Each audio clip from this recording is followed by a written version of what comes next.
Hi viewers, welcome to my channel Avani's world. Shri Parabhava నామ సంవత్సరం ఉత్తరాయణం గ్రీష్మ ఋతువు నిజజ్యేష్ఠ మాసం కృష్ణపక్షం ద్వాదశి. ఈరోజు రోహిణి నక్షత్రం శనివారం.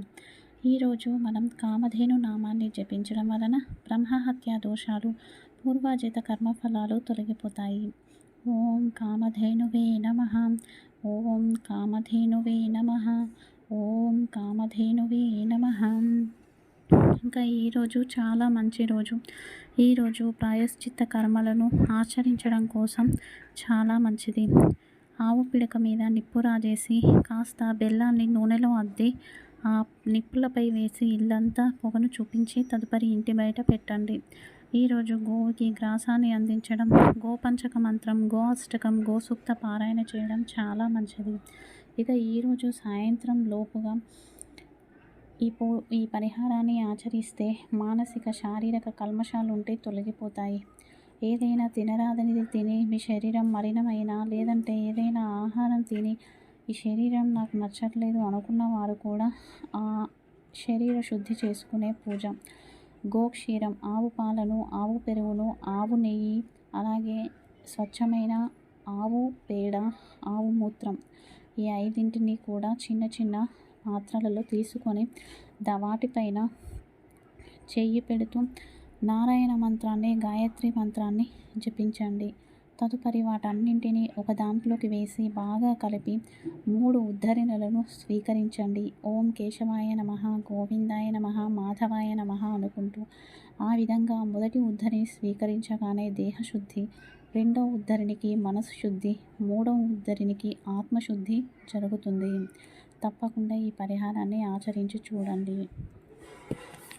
ఈరోజు మన సంప్రదాయంలో భాగంగా ఇంట్లో విరిగిపోయిన విగ్రహాలు కానీ, విరిగిపోయిన ఏదైనా పాడైపోయిన దేవుని ఫోటోలు కానీ ఇంట్లో ఉంటే దానిని పూజించరాదు. వాటిని ఇంట్లో పెట్టుకోకూడదు. వాటిని ప్రవహించే నీటిలో వేయాలి. ఒక పసుపు రంగు బట్టలో, వస్త్రంలో కాస్త బియ్యం పోసి కొన్ని నాణాలు వేసి ఈ ఫోటోలను కానీ, విగ్రహాలను కానీ అందులో పెట్టి మూట కట్టి ప్రవహించే నీటిలో వదిలేయడం వలన శుభం చేకూరుతుంది.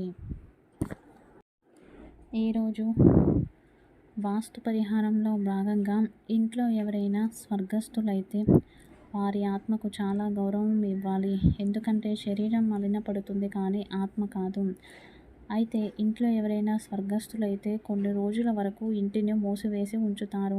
తదుపరి ఇంటికి పుణ్యాహవచనం చేసిన తర్వాతే ఇంటిని ఓపెన్ చేస్తారు.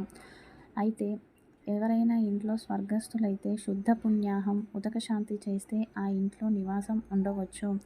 అదేవిధంగా గృహప్రవేశం చేసేటప్పుడు ఏ ఇంట్లో అయితే శుద్ధ పుణ్యాహం చెయ్యలేదో ఆ ఇంట్లోకి వాస్తు పురుషుడు ఆవహించడు, ఆకర్షించడు. దాని వలన ఇంట్లో మనశ్శాంతి ఉండదు. కాబట్టి అప్పుడప్పుడు వాస్తు పూజలు, పరిహారాలను ఆచరిస్తూ ఉండాలి. ఇక రేపు ఉదయం త్రయోదశి గడియలు ఉంటున్నాయి. రేపు ఎవరైతే తలకు నువ్వుల నూనె రాసుకొని తలంటు స్నానం చేసి విష్ణుదేవుని ముందు నెయ్యి దీపాన్ని వెలిగించి విష్ణు సహస్రనామ పారాయణ చేస్తారో వారికి ఆయుష్ వృద్ధి కలుగుతుంది. అలాగే ఇంట్లో ప్రశాంతత చేకూరుతుంది. ఈరోజు సాయంత్రం గోవుకు గ్రాసాన్ని అందించడం అత్యంత శుభప్రదం.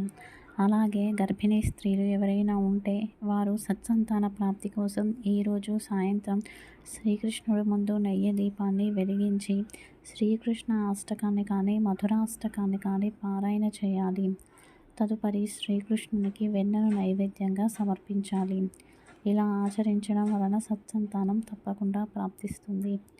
ఇది ఈరోజు video. Thank you for watching.